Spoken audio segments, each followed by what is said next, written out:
Ladies and gentlemen, welcome back to the podcast show for the average Joe, the inspiration station, the emotion ocean of notion. This is the Wrestling Diaries. I'm your host, Mitchell Rulane. Check us out on Spotify, Apple Podcast for the audio content. Leave a review. It helps us show up in more algorithms. Go to YouTube for the video content. Like, share, comment, subscribe, hit the notification bell. Right there. For more content we release once to twice a week.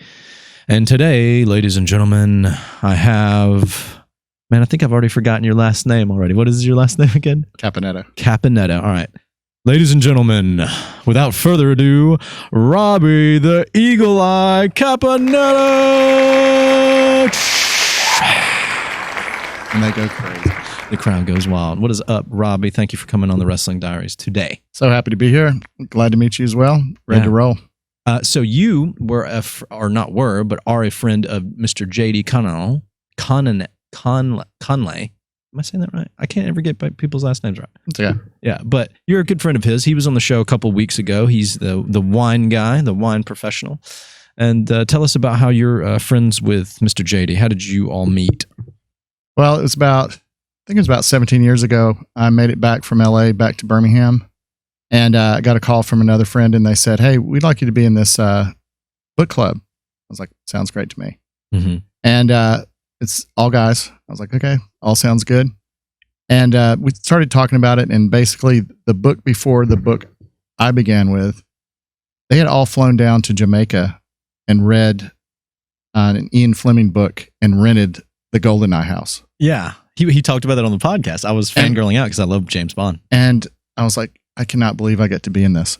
And so slowly but surely, JD and I met and talked and instantly realized we had common denominators and then been friends ever since. That's really awesome. Obviously, you're an avid reader. Obviously, you wouldn't be in a book club other than that, I imagine, right? Reading my entire life. And it's basically what keeps me through the highs and lows of life. But I've got a book in my hand all the time. Nice. That's really good, man. You're always exercising your brain, and that's a really good thing. A lot of people miss out on doing this nowadays. So I've always wondered, like through the years, through going to school, I've never joined a book club. I've always been an avid reader myself. I love reading fiction, autobiography, science, all kinds of stuff like that. But I've never actually joined. What is the system of a book club? How does that work exactly? Like, what do you guys do exactly in a book club? I think I skipped the hard part of it and just got into the cream of the crop because everything they did was already laid out. Mm-hmm. I think the first book we did was a baseball book that was written by a guy that lived in Chicago. So they flew him down to Birmingham. It was the opening day of the Barons game. Okay. Or the opening week, I should say. And then basically we had the book club in the press box at the Barons field. And basically we talked to the writer. We discussed details. It's just a good way to socialize, meet some new people that you've never met before, and learn things about a book that you've read, and you've got different angles on it from different people. Interesting. Well, maybe I should look into joining y'all's book club. I don't even know how that would work or how we would do that, but it's a very secretive process. It might take 20 years to get in, but are you being serious with it? No, you're I was like, wait. Because I don't know anything about it. You can say anything. You'd be like, "Oh, you're good at skydive and this like bullseye." And if you don't make it, you can't get in the club. It's basically if you jive and you read, Mm-hmm. but it is a very select small group of people. Like one of the guys was was in the Vietnam War and was in the CIA. I mean, it's a very interesting. Oh, wow. It's an interesting crew. I should have that guy on the podcast. I bet he's got a hell of a lot of stories to tell. He has got lots of stories to tell. That's cool. JD, if you listen to the show, your friend Robbie's on. Give me that club, son. I want to get on that. I like reading. I'm reading the Book of Five Rings right now by Miyamoto Musashi. Very good. It's a samurai warrior. Oh, this sounds good. The 16th, 15th century Japanese dynasty. And he's a samurai warrior, killed 60 men. And then in his later parts of his life after he retired from being a warrior, he like had a log cabin out in the middle of the woods and nowhere, like isolated, and he started writing a bunch of literature, and he wrote books and journals, and he just really got really far into like his other things that he did outside of killing people, which was like calligraphy and making tea, brewing tea, and gardening and stuff like that. And in the book, he talks about like the 5 principles of all those things I just said that he used in being a warrior, right? So like he wasn't just like this vicious like killer, but he was a man of like prestige and intelligence and art, and he was a romantic, you know. So it's a good one. This sounds right up my alley. Yeah, it's really good. Before we leave, I'll text you the information. You should pick it up. But yeah, man, I love reading. Reading is just really it's so many different things, right? Like it's an interesting art form. Like it's escapism. It's also it helps.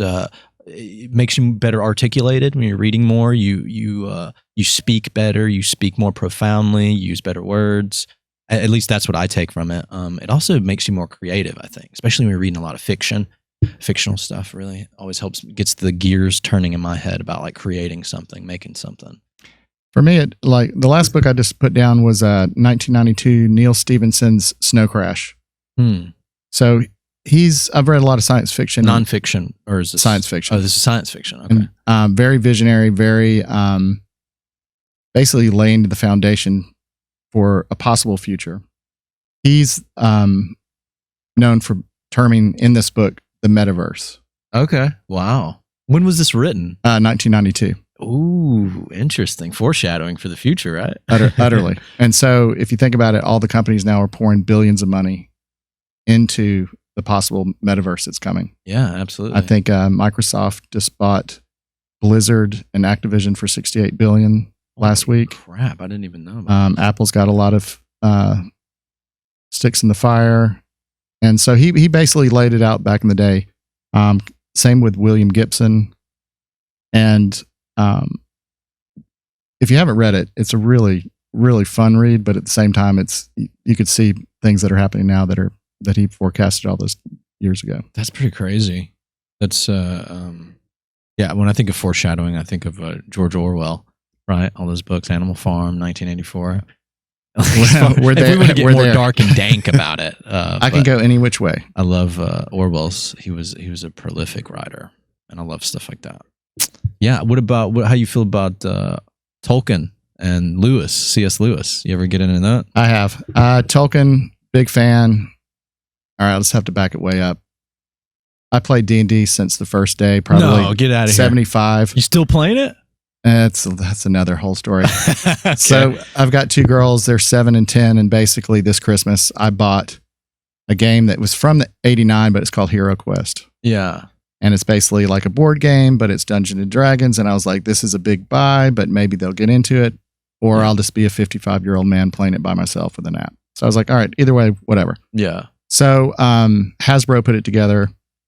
They did a fundraising. They wanted $1 million. They raised $3.7 million, and it came after Christmas. And I just put it out one day, and the kids loved it.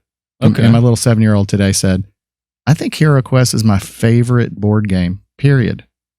I was like, "Okay, we're in." I never got into D&D, but I've always been intrigued by it. I've always thought it was interesting, and people that do it, I've always been like, "Oh, this is really cool. I want to know more." But I never got into it. But I just always thought it was a cool concept because I know people really get into it, and it's like all that role playing and storytelling and stuff. And it seems like it'd be a lot of fun. It wasn't cool at the time. I loved it, but it was like a secret meet. It was like another secret meeting. It was like, let's get together on Saturday. Basically, it was all the geeks together, all the kids that were acing school. Not me, but everybody else in the room. And it's escapism, but it's also a way to expand your mind and expand your flexibility in seeing things that no one else is seeing. Right. Sorry, go ahead. No, it's just, I would strongly suggest it if you have any thoughts about it. Okay. It's an interesting. I'll have to talk to Paul Turner about that one. Matt, he's a big D&D guy. Is it weird to know that like you kind of grew up on it, right? Yeah. So when you were like growing up on it, you liked it, but obviously it was like the general public like, well, what a freaking what are you doing with your life, you weirdo? But now it's more. Is it weird to see it more socially acceptable to where like I don't know, a big populace of people do it. I've seen jocks play it, right? Guys play football. Oh yeah, popular in school. Well, I was playing football at the same time. Oh, so okay. So then you were kind of. And at the same time, though, like some of the holy rollers back in the day were thinking that it was a straight line to Satan. Oh, right. Like so there's a whole, it was a whole campaign. Forgot about that. And then they had the people in schools that were playing in the air conditioning underground, tunnels of their schools. Mm-hmm. That's so funny. Now it's a huge, and I mean, it's massive industry. Yeah. I think with the lockdowns, board games have gone through the roof. I bet. We've been playing lots of board games. It's now an incredible art form. It's been good for our family since we've been home for a while. Mm. Wow. That's really cool. Yeah, at some point I'll definitely have to give it a shot. Who knows? Maybe I'll play it with you sometime. I'm ready. Something like that. We'll see how that works. So, Robbie, I was informed by JD and then obviously yourself that you are a bona fide photographer and you also work for Southern Living. Can we talk about that? Like, first of all, how'd you get into photography and what's the deal with that? Like, why do you like shooting pictures and stuff like that? Let's hear that. Well, growing up, I was born in Dallas and I guess about second grade, my parents. Go Cowboys. There we go. My parents split and my dad moved to New York City. And I would go visit him during the summer. And one day he was an avid amateur in photography, so I was always looking at the cameras. And one day I walked into B&H Photo, and there was this Nikon ad that basically looked like one of the ads for a bomber where they lay out all the armaments in front, but it was a camera with all the lenses. Yeah. And I just got mesmerized by it, and I could not stop looking at it. And I was like, "This is something I need to look into." My dad gave me a Polaroid land camera, I guess about 76. And I just started taking pictures of. Now, how old did you say you were? I was 76. I was 10 years old. Okay. And basically started taking pictures of people, places, and things. Yeah. And not too long ago, I found my old shots that I had taken back then. And basically, I was doing exactly what I'm doing now then, taking pictures of people in their locations, architecture. It was kind of a moment. I was like, oh, I've been doing this since I was 10. Basically had a camera all through high school. A good friend of mine, Margaret Balliette, we used to go out in her VW van out in the country and she'd take me out and she'd have a camera and we'd just go to boiled peanut places and just start documenting. So we're shooting Tri-X 400 and basically just pushing the limits of, well, should we go down this dirt? Yeah, we should go down this dirt road and see what happens, see what it brings us. About that time, graduated, got in at the University of Texas in Austin, and still shooting here and there. And out of the blue, some guy I knew said, "Hey, they got tryouts for the Daily Texan, which is the full blown daily paper there." Yeah. And I said, "Well, I got a darkroom kind of started in my little hovel of a house, and went out throughout the campus and took a bunch of pictures. Came back and realized, oh wait, they're going to want me to have this develop. I have to develop it. Right. I had no idea how to do it. Okay. So I just shot the pictures, but you didn't know the next step. Basically. Saw this girl and I said, "Hey, do you mind taking this?" And he's like, "What are you talking?" Yeah, give it to me. Uh-huh. So she developed it for me. I took it to the editor. He looks up, he goes, "All right, we're printing this one right here." Like, whoa. Okay. So I go to the darkroom. I have no idea how to run it. I get the paper there. I'm kind of messing around with it. And this Texan comes in. He's like, "Boy, what in the hell are you doing?" I said, "I'm trying to print this." The guy's yelling at me. I don't know what I'm doing. He goes, "Look, I'm not going to print this for you, but this is how you burn. This is how you dodge. This is how you do it." About that time, I start hearing my name. "Caponetto, where's that photo? We need to go. We're running late." So finally I get the picture made, take it in. Next day it's published. I'm hooked. I'm all in. Whoa. So they had a car, they had, police radio, police scanner, all this stuff. Basically, go to a call one day. This lady's having a heart attack. They're working on her. I'm taking pictures, and in my head, I'm thinking, front page. This is it. I got this. On the other shoulder, I'm hearing this. You wouldn't want this in your life. You wouldn't want somebody shooting you as you're dying. But I kept shooting, took it back, and I opened my camera, and none of the film had run. Oh no! So I was like, wow. I went up to the editor. I said, "That's it. My career's over in this field. I had it. They're not going to have a place to run." He goes, "Look, Caponetto, we like you. We like what you do. I'm just going to give you your own gig. You go through Austin and you cover whatever you want and bring it in and we'll run it." So that was a crazy moment. Dude, that's insane. That just is something that just happened, and you're young, this young guy, and this is what's going on. Like this young kid, and just shooting pictures for wow. And from that moment, I realized you just have to go for it. I mean, whatever it is, it sounds cheesy, but it's like, yeah, I could do that. You figure it out. You just do it. Mm-hmm. So I shot that, and I got really good at it, and really, I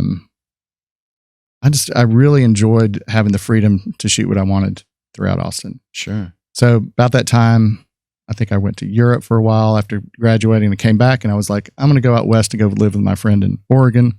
Mm-hmm. So I'm driving across town, cross country, get to the desert, and there's literally crossroads. Go to Oregon to the right, go to LA to visit some friends before I go to Oregon, flip a coin. Ended up in downtown Hollywood in 1990. And I'm just sitting in Hollywood, and I'm like, this is not what I expected. I mean, it was the height of the crack epidemic. People are shaking under the street lamps. I've got my car full of my entire existence in this thing. Mm-hmm. And went up the hill, saw my friends, ended up driving up to Oregon, and came back and basically didn't know what I was going to do.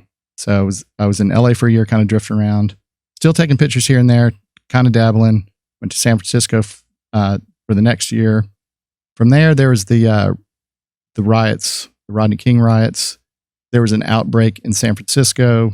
I think I was working in a restaurant downtown. When I got off my train back home, it was just pandemonium. So I ran and grabbed my camera, started documenting all the riots in San Francisco and the fallout from that. Oh, wow. Got published by, I think it was Z Magazine, which is a political magazine. Yeah.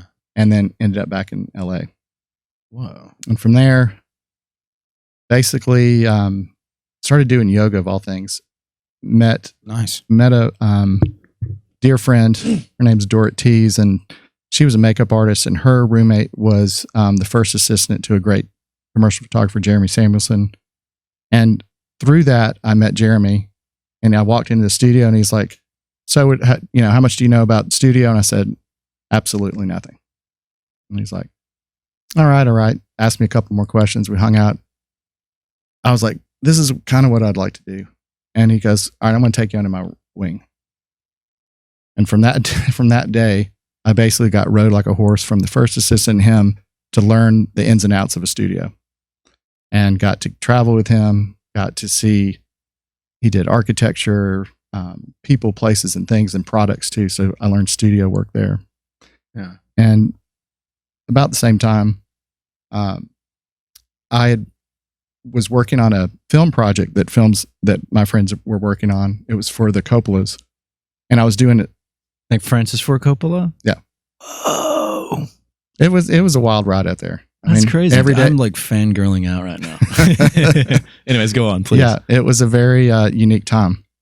But I was doing research because I studied history on Area 51, which is the secret air base outside of Vegas. Right. And I could not find anything that was remotely sounding like anybody had been there. But I found an article in Spin magazine by a guy named Michael DiGregorio about Area 51, and I knew he had been there. So out of the blue, I just wrote him a letter. And I said, thanks for all the research you've done. Thanks for your experience. It really helped me with my project. And just put it in the mailbox to Spin and eventually to him. Right. So I get a call like a month later, and he's like, hey, this is Michael. I'm just getting back from Ireland. Was covering the IRA. Do you want to go have coffee? It's like, yep.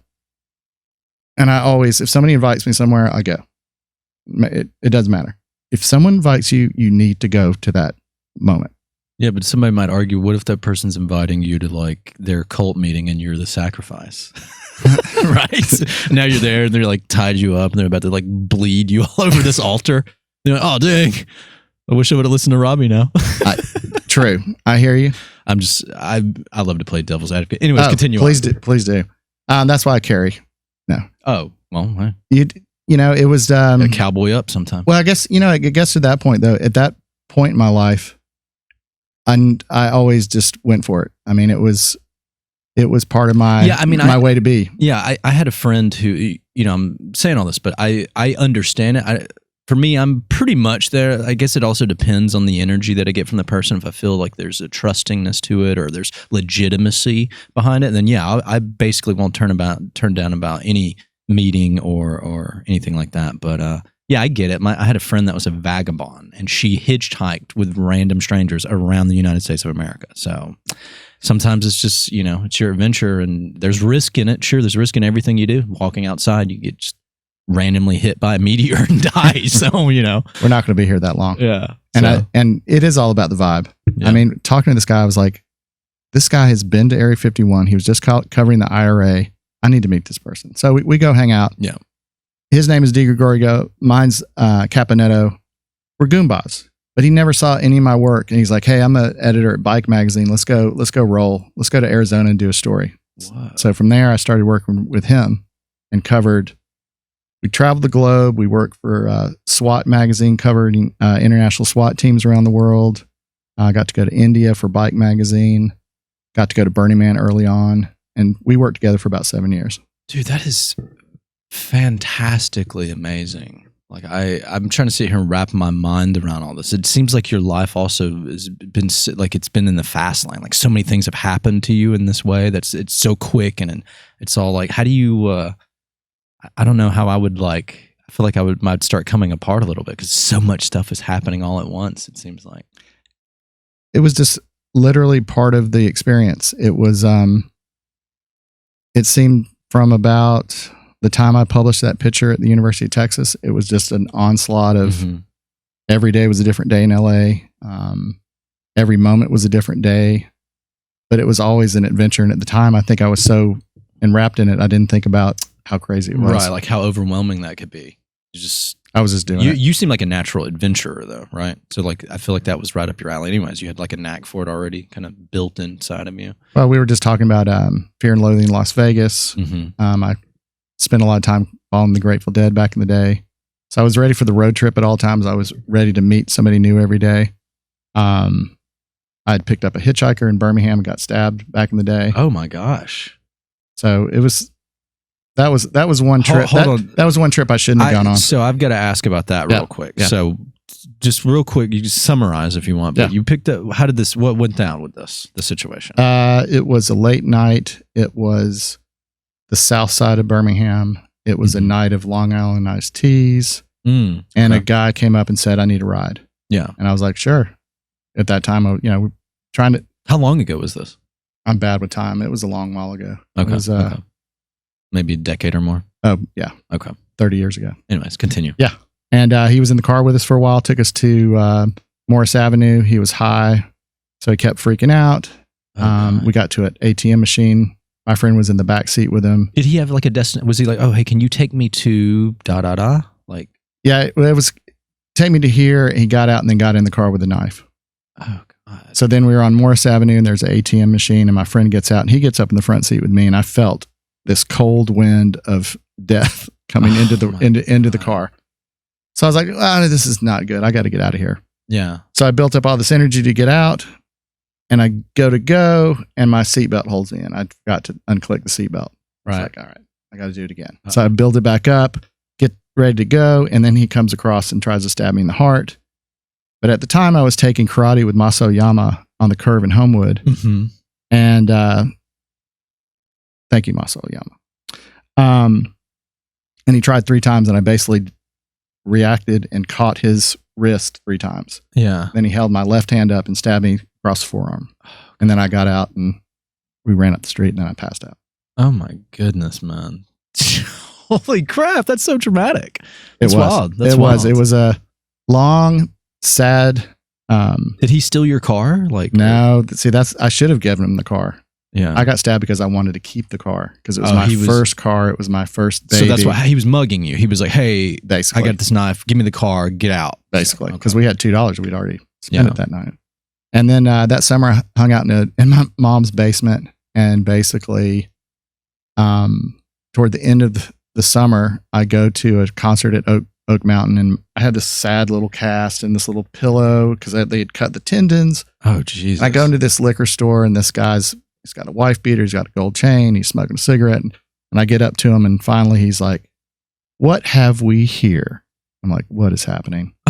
And he literally starts singing, I'm a little teapot, teapot, and sang the whole entire song. What the what is this? It sounds like some crazy like comedy, like this wild comedy, like you're like adventuring across the stage, you get stabbed and some random guys singing to you. Basically. That's wild, dude. You know, one thing I'm going to tell you right now, listening to everything that you've said up to this point, you're a big reader, you like reading and stuff like that. You should write a book about yourself. You should do an autobiography. I appreciate that. Or I guess if you're writing about yourself, it wouldn't be an autobiography. It would just be a biography.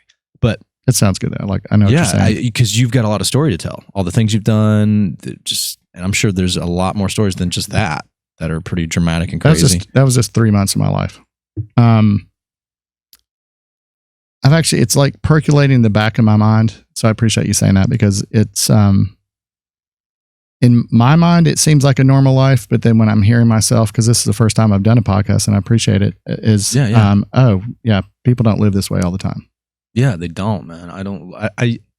I have the luxury of knowing a lot of eclectic individuals like yourself that have done some cool and amazing, fascinating things. And I've also been in some crazy, just really, there's no better way to put it, it's pretty wild shit. And I've kind of been in that a little bit too. So, but the big bulk of people that I know, they don't have stories. They didn't like go across country. Somebody didn't try to mug them and stab them. And they didn't meet like Francis Ford Coppola and like, I don't know. So it's super fascinating. I feel like people would really respond well to you writing a story about stuff like that. So. I do like telling stories. I mean, that's the one thing. Living in LA for 10 years, I was there. People do not know how to. It's crazy. They make movies, they make books, they make plays. You ask them to tell them a good story, they can't tell a story to save their life. And I know here in the South, I really appreciate a good storyteller. And like I always go back to this one night at a bar where these three friends, the story would pass from left to right slowly, and one would pick up where the other one left off kind of and add their spin to it. But when I was in LA, people are so impatient. Like, so what happened? Like, I haven't even started the story yet. The good part's not even here yet. You're stepping on my story. You're stepping on my story. Yeah. Or I'd be at a dinner party and I'd go to a play and my story would be in the play because the playwright was picking up on what I was saying. Yeah. So yeah, good stories are good stories. Yeah, they really are, man. And it's just really fun to listen to them. It's also, you're getting a lesson in some form of life, right? Something that you, maybe never thought what about. Not to do. Yeah, what not to do, or what would be interesting to try, or et cetera, et cetera. Never pick up a hitchhiker. But hopping back on, it's funny, I got a quick hitchhiker story, but there's this one guy that just got off a bus and he looked very, stereotypes exist for a reason, right? But he looked very homely and very sketchy, if I'm being honest. And, I was at a Moe's Southwest Grill getting a burrito or something and I'm leaving out and he's like, hey brother, he's like, hey man, can I get a ride? I need to get up to somewhere in Alabaster or somewhere in Shelby County. I don't remember exactly. And I was like, and of course I'm like most everybody. I'm like, I really don't want to do this. Plus, I don't. But then I was also wanting to be a good person and help this guy out. He looked desperate. And I was like, sure, yeah, I'll give you a ride. Just let me. I'm gonna eat my food. And he just sat in the restaurant with me and was talking to me. And then we get back out to my truck, and I noticed, like, I was like looking him up and down, and I was like, I literally just said it. I was like, hey, now you don't have like a gun or a knife. You're not gonna try to like kill me or like, steal my vehicle or rob me. Or he's like, no, man, I'm definitely not like that. I wouldn't do something like that, man. I'm a good person and all this other stuff. And I noticed he had like a box cutter on his side. And I was like, okay. I was like, well, when you get in, just throw your bag in the back of the truck. And I was like, oh, also take off that box cutter that you got on the side of your, and he was nice. like, oh, absolutely. He's like, hey man, look, he's like, I'll put my bag back there. The box cutter's in here. He's like, if you want, you can frisk me. And I was like, no, we're good. Just, and so anyways, you telling me about the story about that, it just made me think of that. Like, I feel like that's, if I pick up hitchhikers, which I don't do on the regular, but if I did, I would absolutely be like, hey, what do you got on you? I would already like at the very beginning, like nip it in the bud. I'm like, hey, what are your intentions? And what's your agenda? Are you going to try? And you could say, of course they would lie. If they're going to try to kill you or rob you, they're not going to tell you they are. But sometimes body language tells me all I need to know. I like the interview though. I didn't have that technique down, but moving forward. Well, you were like you were balls deep in a bunch of Long Island iced teas, man. You were feeling good. You were buzzing. Happy. You want to, you're happy. You just want to help out your fellow man. So I get it. But anyways, getting back on the train about like your photography. So how did it lead you into the good old what do they call Alabama the Beautiful? What's our tagline here? I don't know what it is. Sweet Home Alabama. Sweet Home Alabama. How did you get here? And then you're working for Southern Living. Like, what's that story about? I know a lot of people here love Southern Living. So, well, 10 years into LA, I just hit a wall. I just crashed and burned. I was tired and came home one summer, laid down, and literally went to sleep for like 6 months. I think Whoa. all the things that we were talking about, not looking at things, how I was feeling and tired and all that, and just fell asleep. It caught up with you, right? It caught up with me, basically. And about that time, I had forgotten that. So Southern Living is a offshoot of a company called Southern Progress.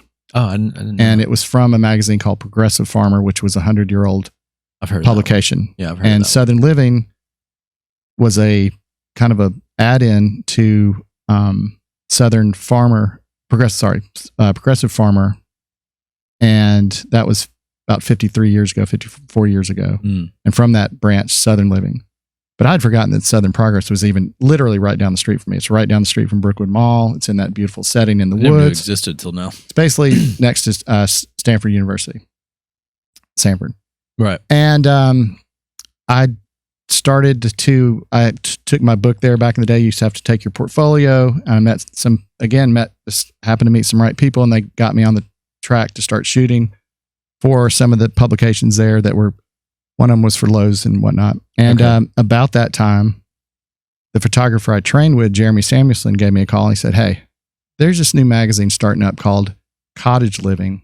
You need to call this guy Howard. He's the art director, and tell him I sent you." Yeah. So I said, "Great, I'll go meet with him." And basically, they started a brand new magazine, and I was the 9th hire with them. And it was an incredible rocket ride of success for that magazine. It was a cottage industry that was before everyone knew what a cottage was. It was a home. It just was a crazy success. And I think I was there for about 4 years. And about that time, I got invited to come over to Southern Living. And I've been there now for the rest of my career. I've been there a total of about 17 years. Whoa, that's nuts, man. So what does like a regular work day look like for you? Depends on the day. I do people, places, and things. Okay. So if I'm not on the road, I'm in the studio. In the studio, I'll shoot. This week we were doing Christmas for 2022. Mm-hmm. We were doing how to do mailbox swag. And people are like, that sounds so boring. But I'm like, if you do it right, it's not boring. And it keeps my mind focused on my chops. It keeps me fresh. And then the next thing I know, I'll be covering an island off, the coast of Florida, or doing a travel piece, or I'll be doing a portrait of somebody in one of their barbecue restaurants. Right. So it's every day. It's worked out perfectly as far as how my energy goes. As far as I couldn't do studio every day of my life, I'd go crazy, but I can't do on the road all the time. So it's got a rhythm that matches how I feel and shoot. Wow. You seem like you like doing this job, just this job in itself, like it seems so tantalizing. Like even if like somebody wasn't a photographer, I can't imagine they wouldn't want to do a job like this. You're getting to explore an adventure, and that's your job. And you're also like, you're an artist. So you're like, it's like somebody being paid to just travel around and paint. Basically. You know what I mean? Like, basically. Like, why would you not want to do that? You just like, and you don't necessarily have like, I mean, maybe you've got a quota to make or a certain timeline, but it's not like the same as like, I don't know, clocking in at Walmart or something like that. Like that's pretty amazing, man. That's a really cool thing. I think a lot of it is, and I was thinking about this today before I came in, is not every day, but every other day, I check in with myself and say how fortunate I am to do what I love, and that I have a steady gig in a world that's not steady. Yeah. And I truly am one of the last of the staff photographers. Everyone's gone freelance. I work with my friends at work for all these years, and we have a rhythm that creates this incredible product. And it's got a Southern Living stamp on it. And when my mom, of course it's my mom, but when she sees it, she's like, I know when it's yours. I see it. I know it's yours. I don't need to see the byline. Right. So it's like it's your certain signature. That's very interesting. That's cool. Right. And it's been a wild ride. It's been, we've had lots of ups and downs as far as different people. We were part of Time Inc. for a while. We were just purchased by a company called Dot Dash out of New York. And it just happened recently in the fall, but I think it's going to be a really good partnership. They're really good at the internet. Okay. And we're really good at content and evergreen content. And we've been doing it a long time. We have What's evergreen content? It's basically a story that could be published in different ways through time. Let's say like best fried chicken. Okay. So that basically you run it this month, but it could go on the digital world. It could go on, it basically can always keep, it's basically like stock. Okay. So, but it's fresh and it could be used in different shapes and forms. Interesting. Instead of just a one of. Okay. That's very interesting. Yeah. Matt, I gave you you have your own website. Can you pull up the thing that we were looking at earlier so we can take a look at his site and some of his work? So some of the people that actually are watching the video content, if you're just listening to this podcast, then you can go to YouTube and find the same episode and get it to this point to where you can see what we're about to pull up here. But we're going to take a look at some of Robbie's, Mr. Caponetto's artwork here. So this is like the opening mural of your thing here. This is pretty cool. What state is that? The Jordan Hare Stadium on the far right there. It is. It was a story we were doing about women in the SEC. Okay. And so I went all through the South. One of them was a female sportscaster at ESPN. We did a big shoot with her. I'm really bad with names, so I'm sorry I don't remember her name right off, but she was the head of the Raptor Center in Auburn. Okay. So we had an idea that we'd put her in a nice dress, we'd put her in the 50-yard line, and we'd bring one of her Eagles with her. Yeah. So it was 120 degrees, of course, and it was really humid, so we had box fans going. We had, if you look at the dress, it looks like it's blowing in the wind. We had fishing line attached to that to pull it off to give it a little bit of energy. Yeah. And then we shot for probably 45 minutes to an hour. Yeah. And at one point, the bird is like panting, like, I'm like, oh God. Hey, do we need to take a break? Should we give the bird? No. And she goes, this bird works for me. Don't worry about it. It's fine. Damn, what a diva. Nice. She was good. She was an amazing lady. This photo in the middle at the top here is, can we click? Yeah, there are individuals. You can click on it. Click on that. Oh man. Now that was down. That was down at outside of Thomasville, Georgia. What a capture. God.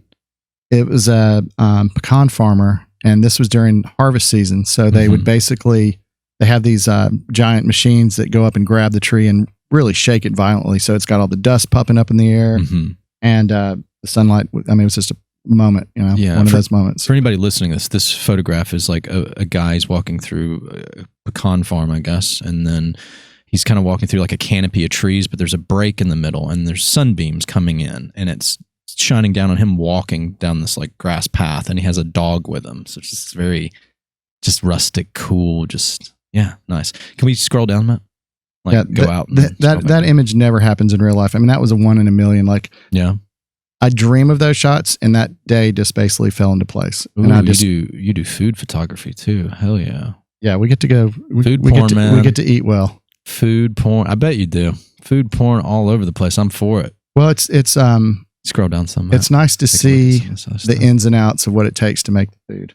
Yeah. And then in the lower left there, that's the Broken Spoke down in Austin. That was probably 20 degrees out, and I was really afraid that I was going to get this guy sick. It was so bad. It almost looks like a movie set, right? Like it's a set for like they're doing a filming for like a movie, and they got the old car in the background, and they're in the costumes. That's awesome. If you're ever in Austin, go to the Broken Spoke. You can learn to square dance and foursquare and all that good stuff. Broken Spoke. And this was in Atlanta. The one on the right of the girl was in Atlanta, and I think the food was somewhere in Austin. It's another day. Scroll down a little bit more, Matt. Let's see what's at the bottom here. Barbecue is a big thing for me. Where is this in Birmingham right here? I'm pretty sure that was No, No. that was in Arkansas, I think. Okay. I spent 2 months on the road covering pitmasters across the South. Nice. So I really learned what it takes to make barbecue and what unique individuals pitmasters are. Yeah, I mean they're artists too, man. Like with the 100%. barbecuing and stuff, it really and like it's funny. A lot of people don't sit back and think about that, like when they're just like firing up their grills and stuff. But some of these people that do it for restaurants or what have you, they're artists, man. Just seeing them painting like with their brush and they're painting on the sauce, on the meats, and the stuff they use, whether it's wood or gas or charcoal. Yeah, it's an art form in itself. Absolutely. Well, that's what I love. That's what I love. One of my favorite things about being in the South. I'm not like a bona fide typical Southerner, but one thing I love about the South is barbecue, man. Something about barbecue and sweet tea just kind of slows everything on down. I'm getting hungry right now. Yeah, It's yeah. they're passionate about what they do, and it's a really difficult job and an insane gig. Mm-hmm. But the people that I've met have changed my life in a lot of ways, just how I see life in general. You're talking about people that barbecue. I'm assuming. Okay. The pitmasters themselves, Pitmasters. just Right. the lengths they'll go to get a flavor out of something. And what's great too is like when you're putting that kind of like, it's like I went to a French restaurant one time. It doesn't exist anymore. I was thinking it's called Little Paris or something. But I went with like a girl I was dating at the time, and the guys that owned the restaurant, they were these two French brothers, and I forget what part of France they were from, but they came over here and they started a restaurant, and the guy just came out, and the way he was speaking about the food, he was like, yes, this food is a way of a life, and you eat, and it's the look and the color and the smell, and like he's just going in it, and I've never ever heard anybody talk about food in this way before. Like he was an artist, and he was proud of what he was doing. And when people have that kind of passion when they're cooking, like I almost feel like you can like, might sound kind of weird, but like you can feel it or taste it in the food, the energy, the positivity there, right? Does that sound crazy? No, that sounds pretty much on point. And it makes the food better for you. It's healthier for you. Like, It's an experience. You know, You're in it all the way with that person. yeah. And I think being on staff with Southern Living all these years, it's made me appreciate that I do get to go and meet people mainly on the high point of their career, like the cream of the crop. They're really excited to see us there. They're very excited to share what they know. And I think having an outlet like that, Southern Living, is it's an important, magazine for the Southern culture. This is not just food. This is life. This is love. This is energy. Exactly. Yeah, that was a terrible French accent. But yeah, man, I love art in all forms. That's really cool. So, how long do you? What do you think your career looks like going in the future? Do you have any goals for something that you want to see done? Are you just going to kind of work out your tenure at Southern Living or anything? The one thing that hasn't changed about how I look at the future is I don't really look at it too deep. I'm still living the see what happens next moment. Right. Well, you have such an adventurous life now. I can imagine it's kind of hard to look towards the next day because you're focusing on what's happening now, and it's full of stuff. I mean, I think the idea of writing a book somewhat day definitely intrigues me. Definitely I think being in my kids' life, showing them the passion of photography, showing them being good humans on this planet is a big part of my future. Yeah. We'll see. Now, you said you had 2 daughters, correct? Correct. What are they into? What's their thing? What's their bag? My youngest is Nora. She's 7. She's kind of an old soul. You didn't name her after Nora Jones, did you? No. But I like Nora Jones. Yeah, me too. She just speaks really wisely. She's funny. She's down to earth. This is a 7-year-old? This is a 7-year-old. Okay. And just a bright spot in a dark world, I should say. Excellent. And then my 10-year-old is kind of like my mom. My mom headed up the dance department at the University of Alabama for 25 years. Wow. So she was a modern dancer. So she brought an incredible array of dancers and energy to the University of Alabama. She was able to bring the Rockettes out of New York and down to summer intensives during her tenure there. And she also brought ABT, which is also based in New York, down to summer intensives in Tuscaloosa. Mm-hmm. So she's very high strung, very, very creative. She's going to do well in life. She's almost a black belt in Taekwondo. Oh, heck yeah. and she's really into anime, and she's into MAGA. She's not MAGA, but the Japanese. Manga. Yeah, definitely. Hey, that's fine. MAGA mother, but she's doing good. That's cool, man. That's really awesome. Well, they've got a really great dad to look up for too, as far as like I don't know, kind of finding like maybe their way in life and what they want to do. Maybe it might not be exactly what you want to do, but they have like a good catalyst to go off of. It's like, oh, well, Dad's doing this, and he did that, so I want to do this. Whatever that looks like. The funny thing is they just take it for granted. Like, you know, before we had kids, I was like, well, they're going to get so upset when I leave. It's going to be this emotional thing. They've got now where I pack my bags. They're like, where are you going? I'm going to the coast. How long are you going for? It's like a little interview. What are you covering? And then I just say bye, and they said bye. It's like they're like cops interrogating you, basically. They get the light on you, and they're just it's part of their rhythm now too. And I know that I take pictures. I share the crazy stories sometimes. It's never what you think it is when you're a parent. You always assume, oh, they're going to be all upset. No, they're fine. That's good. That's really good, man. To have a good relationship with your family, especially with considering you're traveling a lot and all that. What else do you do for fun besides just shooting pictures and traveling around? Is there anything that you do? Like I had JD on here. Obviously, he's a wine professional. That's his profession and what he does. But outside of that, he moonlights as a musical artist. He plays guitar and stuff like that. So what about you? Do you have any other extracurriculars that you get into? I like backpacking. I've backpacked my whole life. When I was in California, I used to do high altitude backpacking. Explain to somebody that doesn't know what backpacking is. Basically, it's saying we're going to go for 2 weeks and it's all going to be on our back. And if we don't bring it, we have to deal with it. And then we'd climb up to 11,000, 14,000 feet up in the Sierras and basically hang out, cook, and fish. Cool, man. And then I've gotten into fishing this past 2 years, and that's been kind of my meditation. Wow. You would really get along with my friend Emily. Emily, oh my gosh, I'm forgetting her last name right now. Anyways, she does rock climbing, and she just has a very adventurous spirit. She loves to go hiking, backpacking. She's actually trying to plan this expedition somewhere. I don't know exactly where they have this, but it's somewhere in the Appalachians up north. Well, northern from where we're at. It might be in Tennessee, but she's wants to hike this trail through the Appalachians that takes like 6 months or something to get through. Do you know what I'm talking about? Sounds like the Appalachian Trail, which is maybe that's I don't know. It's, but she was on the podcast talking about it. But it's I think the one thing that's come out of this from the pandemic is that it's gotten people back into nature, and I think that's been a real positive for me. It's that's like good. I forgot about it. Like, oh yeah, nature is like a real medicine for people. They don't even realize it, including me. Yeah, good. Mr. Robbie, thanks for talking to me about all this cool stuff, dude. You were literally, and I'm not just saying this blowing smoke up your ass, but you were one of the most fascinating, excuse me, you're one of the most fascinating people I've had on this podcast. Like I literally, I'm like, there's so many things I want to talk to you about, like, but we try to keep this with confinement of time.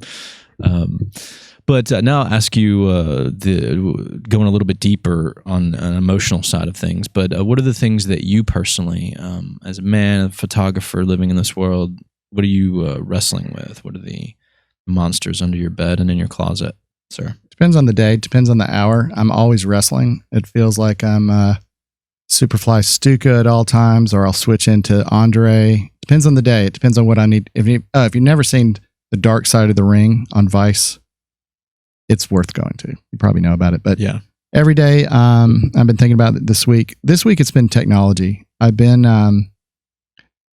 after I read Snow Crash, I started thinking about the metaverse. I'm kind of watching the younger kids that I am around at work, and just how much the phone is taking up their time, and how, for example, I went on an assignment, and I was we were gone for I think a week, and when I got off the plane back in Birmingham, my friend was like, how do you talk to so many people on the plane? And it seems like you're having these incredible connections, and they're inviting you to their lake houses, and they mean it. I would never do that. And I realized that there's a divide going on in the world, that as we get, more and more into our phones, more and more into ourselves, and more into isolation, we're missing this closeness, this moment where we could share and change on a dime to talk about something else instead of a text. And it just made me realize, like, I talk to everybody because I never know who I'm going to meet. And I do make these deep connections that people will say, well, you should just come to our lake house. And I take them up on it. I mean, it happens all the time. And then it come back based to my kids. I mean, it's been an interesting run to see. I mean, I've been a gamer all my life, and I know what it's like to play games at all hours of the night, weeks at a time, but I could walk away from it. And what I'm seeing with my kids is it's such a new experience and such a deep experience that they're starting to become shifty to get what they want out of it. They're starting to not look me in the eye for a minute. And we have to have all these like frank discussions like, no, we're not doing this today. We can't do it today. Yeah. I think technology is great when it works, but when it doesn't, we lose our minds. I think it's kind of a catch-22 too. It's something that I want my kids to be involved in because then they could be cyber security. There's a whole world of, so that's what I've been going back and forth with in the last couple of years of just watching my kids grow up, seeing how it's affecting them, seeing how they blossom in some ways, but at the same time, they also are like little crack addicts. They're like, hey, did you finish your homework? Oh yeah, we did. No, you didn't.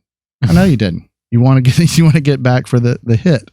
Yeah. I think the world of social has divided the world in some ways into these echo chambers. Yes, absolutely. I think whatever side of the political realm you're on, both sides are making bags of money on it. True.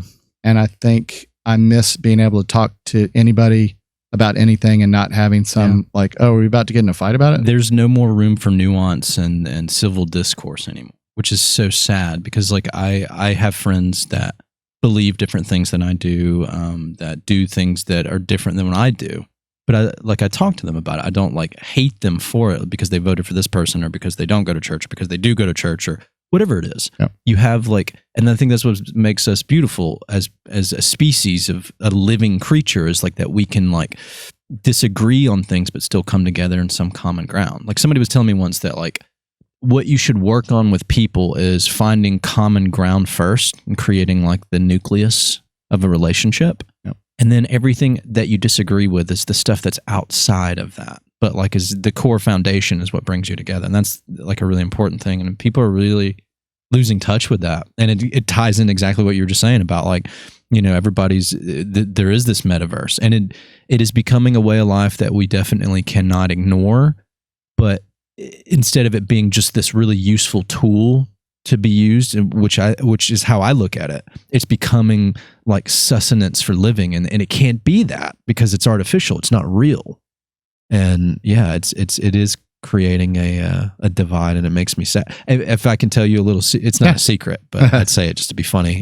You could share. One of a little secret is part of the reason why I have the show is for that reason, right? So like, it's not just like whether I gain a righteous amount of fortune and notoriety from what I'm doing here. Like having a conversation with you, I've never met you before, total strangers today. I just met you today. This is awesome. I've learned a lot. You're a cool guy. Hopefully we can be pals going forward. And that's very important to me personally. I can't speak for everybody, but I feel like it is an important recipe that's missing in people's lives. And I feel like they, should. And I'm trying to use this platform digitally in this metaverse to bridge a gap back to real substance, real life substance. Well, so I'm right there with you, brother. I completely agree with you, and I really appreciate you inviting me down, and I've really enjoyed talking with you about this. Thanks for coming. Because it's exactly what we're talking about. It's growing up, I played football, played sports. Then when I started following the Grateful Dead, maybe I wasn't as friendly as I used to be with some of the guys in the class, but at the same time, we were still people, and we could have arguments, but it wasn't this. That's it. Never going to talk to him again. Don't need to talk to him. I feel that that's a dangerous road to go down. I agree. I mean, I don't I don't care what people, if you're doing your thing, do your thing. I'm all for that. But if you start hearing what you want to hear all the time and you can't have a valid argument and you get shut down and you freak out and you start lashing out, that's a dead end. Yeah. I think if you can change my mind, I know myself well enough. If you have a valid argument, I can change my mind. And I think we're missing that. Yeah. I think I have my mom to really, to blame for the way I am in that way that, and it's a good blame, but, just because she always loves to have like debate and like, she critiques a lot and she sounds like my mom. She judges a lot and stuff, but she doesn't do it because she's being a B word. Like she's doing it because she loves and she's from a different time and a different world, and this is the life that she understands. And it's not, because I remember one time she said something that pissed me off, like it was a critique on me, probably a critique that was right. Yep. And I got pissed off and really mad at her, and I didn't talk to her. And then she was like, "Why have you been talking to me?" And I was like, "Because I was mad." She was like, "Mad about what?" I was like, "Because you said that thing." And she'd already forgotten about it. She's like, "What thing?" She was like, "You got mad at me about that?" She's like, "I'm just saying." She's like, "I'm just telling you. We're just talking. I'm your mother. You're my son. I'm talking to you. Maybe I'm wrong. If I'm wrong, I'm sorry, I'm wrong. But if I'm not wrong and you see what I'm saying and you believe it, then maybe it's something that can help you. But to get mad at me just because you don't believe in what I'm saying or you disagree, that doesn't make any sense to me." And it took me a while to really realize like the power behind that is like what she's saying is what we're talking about, like civil discourse and being able to comfortably agree to disagree. But we're still pals. We're still gonna have a beer. We're still gonna watch the game together. You're not a piece of shit because you voted for the wrong president or because you don't. You took the blue pill instead of the red pill. I don't know, like whatever it is. You know what I mean? Yeah. And so I don't. That's not the world that I want to live in. Like when I was in school, I was friends with everybody. I didn't just float around in a certain social class. Like I found nuance and with like the more like nerdier kids or the preppier kids or the urban kids or the whatever. Like I loved all of it because it's culturally enriching, right? Chameleon. Yeah, exactly. That's how I was. And once again, I can't speak for everybody. Some people, they want to fit into a certain class or a certain group, and that's fine. But it's just, I don't know. I feel like to betray your fellow human just because they have a differing opinion or belief in something seems a bit much. But I think it's, what do I know? Well, I think it's the disagreeing. If you and I disagree and we have a blow up, I know that tomorrow it's going to be fine. Mm-hmm. I'll apologize or you'll apologize, but we can keep moving. It's the disagreeing that's no one can you can't have an argument. You can't have a discussion without it going off the rails. That's it. And never going to see this person again. So that's what I've been wrestling with. It's wow. That's a good one. And because I'm in the media as well, sure. I see both sides of it, and I see the money being made from it is everyone's benefiting from the echo chambers. Yeah. So. Well, people are trying to find a tribe, man. You got to be Alabama, Auburn. If you ain't Roll Tide or War Damn Eagle, then you.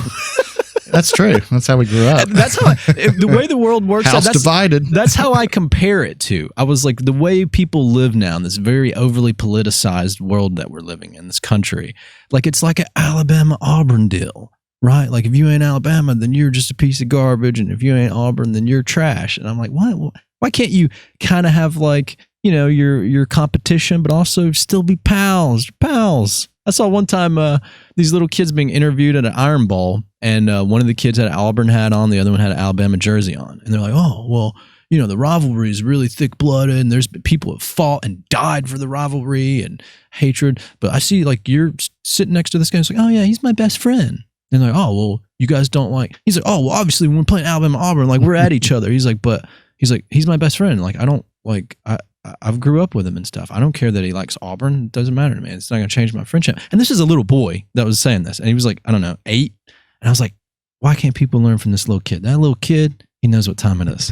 100%. 100%. Let me ask you this question. Yeah. So I have a question where I go into the details of if we had a telephone time machine and you could pick it up and you could dial your past self at any point you want.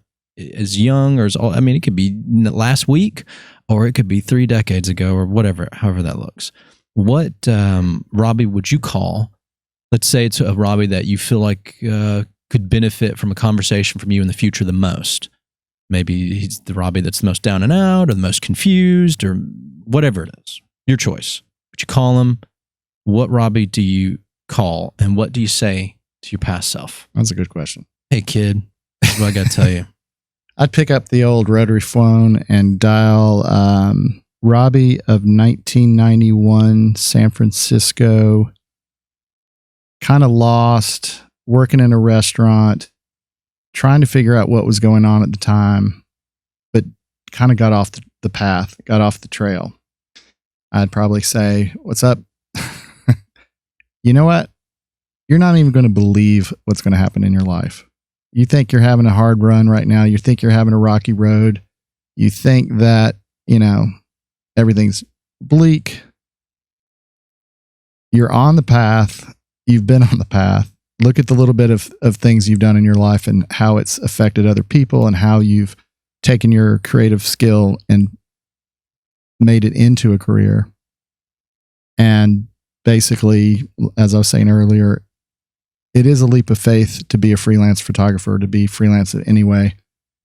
You got to trust yourself, get your together, and stop crying and move on. Boom. And I'd I like say, that, man. love you, bro. That's good. That's a good one, man. I think we're going to end on that note right there. Right on. I think that's a good swan song. Thank you so much for being on the show, brother. This Thank you is so really much. awesome. I hope you had fun doing this. I really first did. time for him to ever be on any kind of broadcast or podcast or any of that form. You did really well. I'm still surprised that you've never done like a radio show or whatever, but No, you did well, man. I appreciate it. Did a really It good was job. easy to talk to you, and yeah, we can be friends down the road. It's an easy thing. It's the vibe.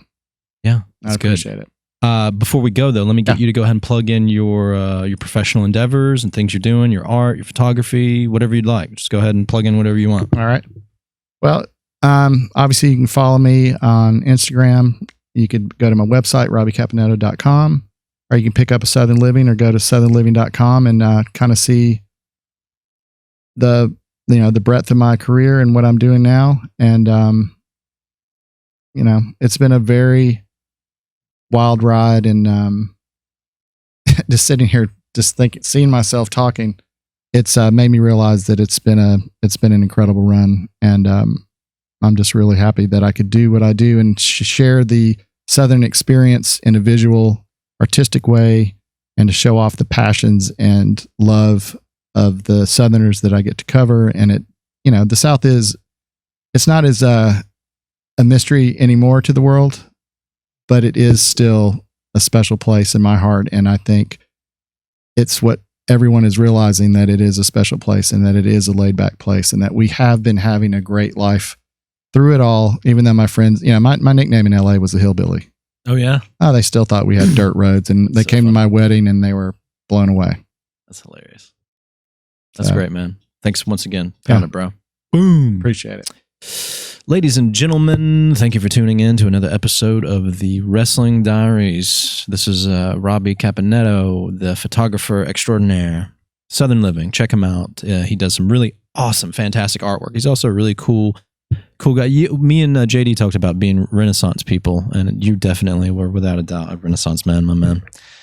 Check us out on Spotify, Apple Podcasts, Google Podcasts, Pocket Cast, Radio Public, and a plethora of other platforms that host podcasts.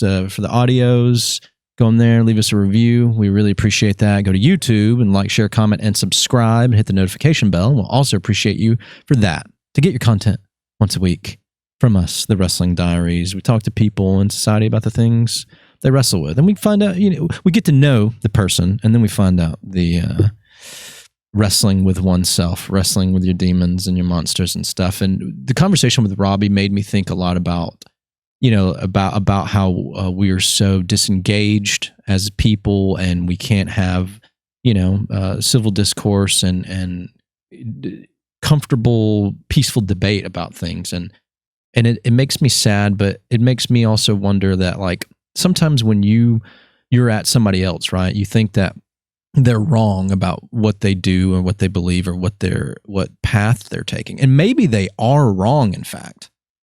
But sometimes I feel like it's important for you to take that judgmental pendulum and point it right back at yourself and really kind of think about like how you could be better, right?